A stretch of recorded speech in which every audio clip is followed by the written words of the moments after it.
बिस्मिल्लाहिर्रहमानिर्रहीम, अस्सलाम वालेकुम। आज दो अहम खबरों पे बात करनी है।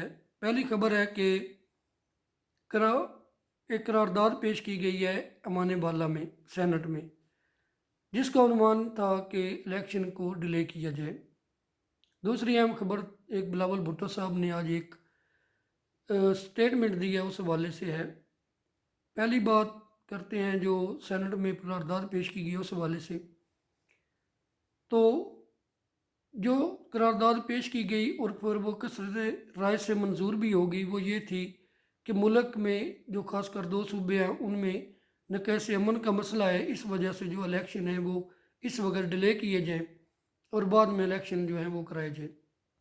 सच्ची बात है कि ये खबर जब मैंने सुनी तो इंतहाई परेशान भी हुआ, हैरान भी हुआ कि हमने कैसे निकम्मे, नायल और अयाश परस्त लोग जो हैं वो सैनट में बिठा दिए हैं। क्योंकि सैनट जो है वो अवान बाला है, कौमी असम्बली से भी अपर हाउस है, और वहाँ पर बैठे लोगों को यही नहीं इल्म कि हमने अपने जो हलफ लिए हुए हैं उनका पास रखना है, उनके हम पासबान हैं। इस मुल्क, इस कौम और इस कौम के जितनी भी प्रॉपर्टीज़ हैं उन सब के पासबान हैं। लेकिन इंतहाई शर्मसारी की बात है कि जब भी सेनेट में कोई बिल पास होता है, जब भी कोई करारदाद आती है, तो वो सिर्फ़ और सिर्फ जो चंद लोग हैं उन्होंने अपने जो एजेंडा है उसको तहफ़्फ़ुज़ देने के लिए, अपनी अय्याशियों को तहफ़्फ़ुज़ देने के लिए, अपने ख़ानदान और अपने रिश्तेदारों की प्रॉपर्टीज़ को तहफ़्फ़ुज़ देने के लिए ही करारदादें पेश की जाती हैं और वही पास होती हैं।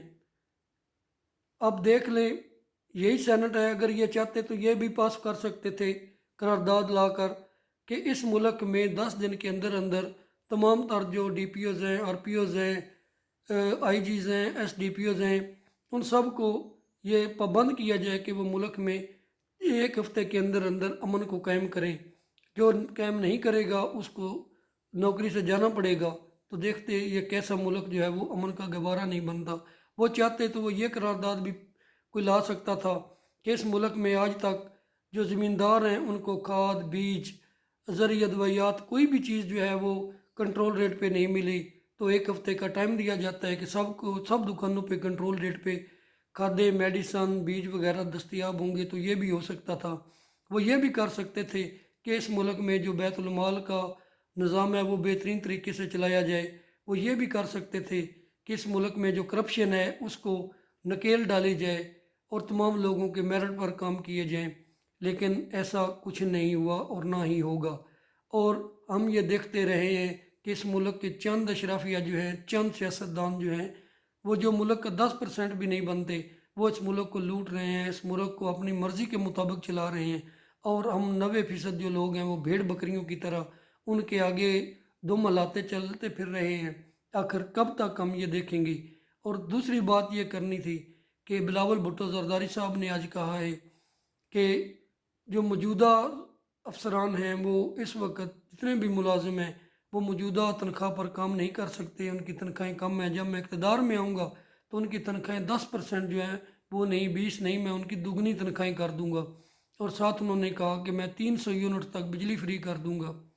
मेरी जनाब बिलावल भुट्टो साहब से दरख्वास्त है कि ये लिखें, लिख कर एग्रीमेंट दें तमाम सोशल मीडिया को, तमाम प्रिंट मीडिया को, तमाम प्रिंट मीडिया के अलावा जो इलेक्ट्रॉनिक मीडिया है उसको, और ये आप लिख कर दें कि अगर मैं आ जाता हूँ इक़्तिदार में, अगर मैं ये दो काम नहीं कर सकता, और इसके अलावा जो आपने पहले भी बातें की है कि मैं इतनी 30 लाख नौकरियां दूंगा, मैं घर बनाऊंगा, ये लिख कर दें। अगर आप लिख के दें कि अगर मैं इनमें 2 सालों में इन पे अमल नहीं करा सका तो मैं पार्टी चेयरमैन से शिप से भी ओहदा दे दूंगा और सियासत से भी रिज़ाइन कर जाऊंगा, और जो भी मेरे पास ओहदा होगा वो भी मैं छोड़ दूंगा।